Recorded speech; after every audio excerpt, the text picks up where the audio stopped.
Mes chers passionnés de technologie et de technologie mobile, c'est Stéphane de la chaîne Discoverdose, j'espère que vous allez bien. Citroën, grande marque française créée en 1919, se trouve dans les années 60 dans une situation un peu particulière. En effet, elle ne propose à cette époque-là que deux types de véhicules. D'un côté, la 2 chevaux et de l'autre, la DS, qui est beaucoup plus présidentielle. Donc non, pas la DS de Nintendo. Pour comparaison, c'est comme si Peugeot proposait aujourd'hui deux automobiles à son catalogue, la Peugeot 108 pour les petits budgets et la Peugeot 508 pour les autres. On peut donc le dire, il y a quand même moyen de mettre quelque chose entre les deux. Citroën se lance alors comme objectif de proposer une offre intermédiaire, une sorte de super 2 chevaux ou 3 chevaux qui a été appelée la AMI 6.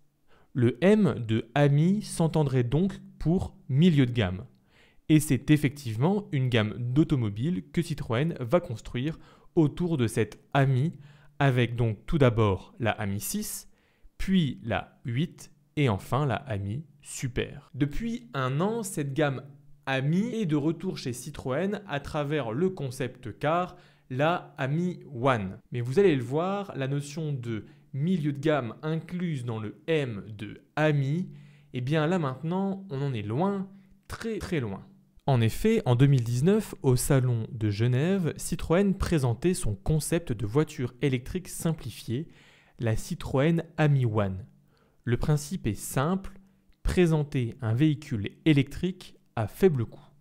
Pour y arriver, Citroën a adopté un design futuriste et frôlant les 100% de symétrie sur les 4 faces. À ce salon de Genève, la voiture avait fait très forte impression. Et c'est en janvier que Citroën a annoncé que la AMI One arrivait au terme de son processus de développement et allait bientôt être commercialisée. Elle a donc été annoncée il y a quelques jours en France puisque le salon de Genève a été annulé faute de coronavirus. Et si je parle de véhicules depuis tout à l'heure, il y a une raison.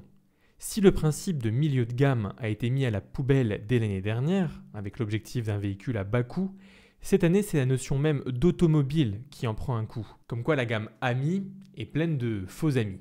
Et en effet, on a affaire à un quadricycle à moteur, accessible dès 14 ans et donc sans permis. Enfin, pas vraiment puisqu'il faut quand même le BSR. Avec cette accessibilité, une contrainte légale. La vitesse est limitée à 45 km/h. C'est peu, mais pour la ville, ça suffit. L'autonomie annoncée est elle tout aussi limitée avec une batterie de 5,5 kWh proposant seulement 70 km. La nouvelle AMI de Citroën se veut comme un super scooter, c'est-à-dire comme une alternative entre l'automobile et le scooter. En ce sens, vous voyez un peu mieux le lien avec cette gamme AMI.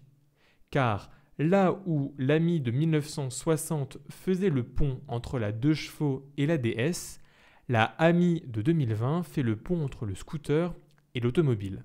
Habile. Comme vous pouvez le voir, cet objet roulant propose le même bouclier à l'avant et à l'arrière. Les deux portes sont exactement les mêmes, ce qui implique que la portière conducteur s'ouvre de façon antagoniste, c'est-à-dire dans le sens opposé de nos voitures modernes. Concernant les dimensions, la Citroën fait dans le très compact avec ses 2,41 m de long, 1,39 m de large et 1,52 m de haut. Elle se paye le luxe d'être plus petite en tout point que la Smart Fortwo, qui est la référence du secteur. Les rétroviseurs sont ronds et se règlent à la mano. Les vitres latérales sont clairement inspirées de la 2 chevaux. Des packs design seront proposés permettant de décorer son super scooter et de le personnaliser à nos goûts, incluant des stickers et des enjoliveurs assez mignons. À l'arrière, tout est fixe et rien ne s'ouvre. Pas de haillons ni de coffre. Une fois à bord, plusieurs originalités se font remarquer. Tout d'abord, le volant est fixe, tout comme le siège passager.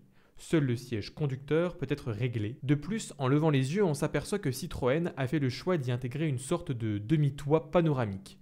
Et c'est assez joli. J'évoquais la non-présence d'un coffre arrière, et ce dernier est remplacé par une encoche devant le passager. Encoche pouvant accueillir un bagage cabine ou un sac de course. Le compteur se veut assez simpliste, on n'y retrouve que 3 paramètres. En l'espèce, la vitesse, quand même, le kilométrage et l'autonomie restante. Pour plus de paramètres, il faudra brancher votre smartphone et le placer comme console centrale à l'emplacement prévu à cet effet. Cette console centrale est d'ailleurs elle aussi bien dépouillée. Pas d'autoradio, mais Citroën a prévu un emplacement pour une enceinte Bluetooth. D'ailleurs, pas de chauffage ni de climatisation.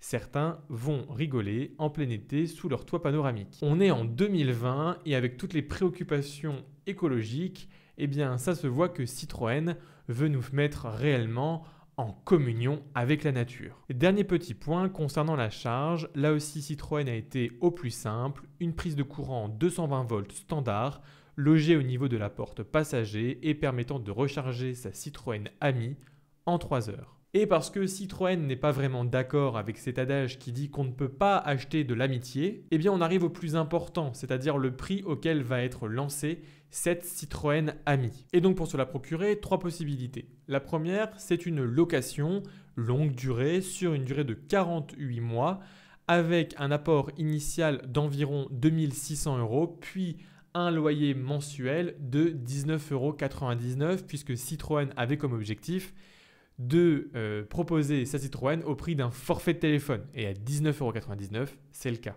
Et là encore, pour un produit destiné aux jeunes, habile. Deuxième possibilité, passer par la case achat avec un véhicule qui est proposé à 6 900 €, moins les 900 € de remise gouvernementale, ce qui fait le véhicule à 6 000 €. Troisième possibilité, utiliser l'autopartage avec l'application Free2Move ou utiliser une Citroën Ami vous en coûtera environ 26 centimes de la minute. Dernier fait amusant, la Citroën Ami utilisera un réseau de distribution assez peu commun pour un véhicule de ce type.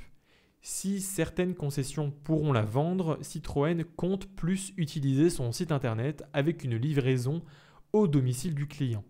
Et il a même conclu un partenariat avec Fnac et Darty pour pouvoir acheter sa Citroën Ami dans ses magasins entre le rayon MacBook et le rayon trottinette. Donc comme vous avez pu le voir, cette Citroën Ami est un véritable ovni dans le monde du déplacement électrique, à mi-chemin entre une trottinette électrique et entre une Renault Zoé. Et force est de constater qu'elle propose bon nombre d'atouts assez intéressants. Je pense également qu'elle vise le bon public, puisque de nombreux parents sont réticents à acheter un scooter à leur progéniture pour des raisons de sécurité. La Citroën Ami semble proposer un minimum de protection pour ces familles. Or, un nouveau point risque de faire tiquer les parents, le prix demandé. Dans la configuration achat, la Citroën Ami coûte environ 6 fois plus cher qu'un scooter thermique. Et même dans la configuration de location longue durée, elle demande quand même un apport initial assez important. Après, personnellement, je pense que j'aurais adoré avoir ce véhicule quand j'étais au lycée, quand j'étais même au début de la fac, mais on est obligé de se rendre compte que c'est un véhicule qui trouve assez rapidement ses limites. Je pense que pour les tranches d'âge supérieures, cette Citroën Ami ferait par contre un bon second ou troisième véhicule. En attendant, l'industrie du véhicule électrique se développe énormément et ça fait plaisir. Bon voilà, on arrive à la fin de cette vidéo, j'espère qu'elle vous a plu. Je vous rappelle les 3 piliers de tout bon spectateur sur YouTube. Tout d'abord, on like la vidéo et on commente. C'est très important puisque ça m'aide au référencement de la vidéo. Ensuite, on s'abonne, mais ça, ne me fais pas de doute, vous allez le faire. Et enfin, si jamais la vidéo t'a vraiment plu, on partage. Bref, je compte sur vous, je vous dis à la prochaine pour la prochaine vidéo. Allez, salut, tchou!